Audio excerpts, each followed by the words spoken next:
How's it going, guys? My name is Eclipse, and in today's video, I'm going to be giving you a tutorial on an engraved text effect.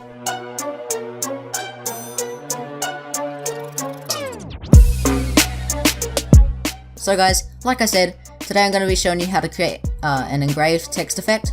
And this effect works really well on metal or wood textures, but I suppose you could use it on some other textures if you like. So the first effect we're going to add is a bevel and emboss. And my settings are the same. I've already got the right settings, so I'll just run through them for you. The style should be out of bevel, the technique should be chisel hard, and you should have the depth on 100%. And you want to make sure the direction is up, not down, and the size is at 5 pixels with the soften on 0 pixels.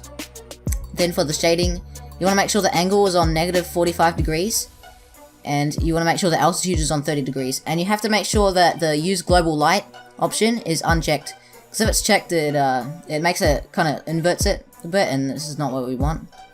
You want to make sure the gloss contour is just the default with anti-aliased unchecked, and the highlight mode should be overlay with a white color on 100% opacity. The shadow mode should be multiply with black color on 100% opacity.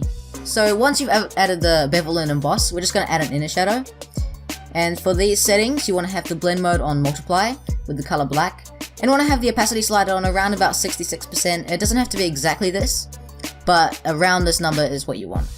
You want to make sure the angle is 90 degrees, and you want to have global light checked. You want to make sure the distance is 17 pixels, the choke is 15 pixels, and the size is 18 pixels. And for the quality, you want to make sure the contour is default, the anti-alias is unchecked, and the noise is at 0%.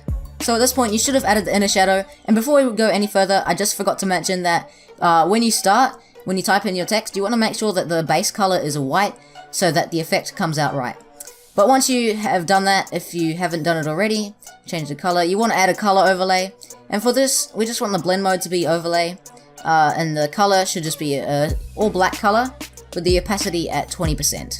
So once you've added those three effects, there's just one more effect that you need to add, and that is a gradient overlay.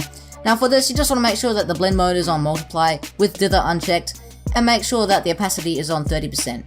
Now for the gradient, you just want to make sure you select the black to white one, and once you've selected that, you want to move the white slider up to about 50% in location. It doesn't have to be exact, like you can put it kind of just around this area, but once you've done that, you want to just make sure that the black is at 100%, and then that should be good for your gradient. You want to make sure that reverse is unchecked, and that the style is linear with align with layer checked.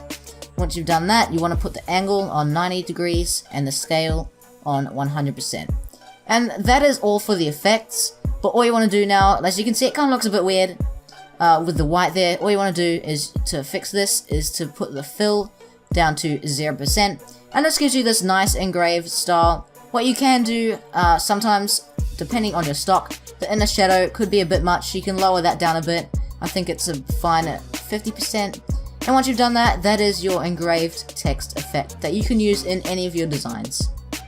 So guys, that is the end of the video. Make sure to leave a like if you're going to use this effect in one of your designs, and maybe even subscribe for more tutorials in the future. Well guys, thanks for watching. I hope you enjoyed the video, and I'll see you in the next one.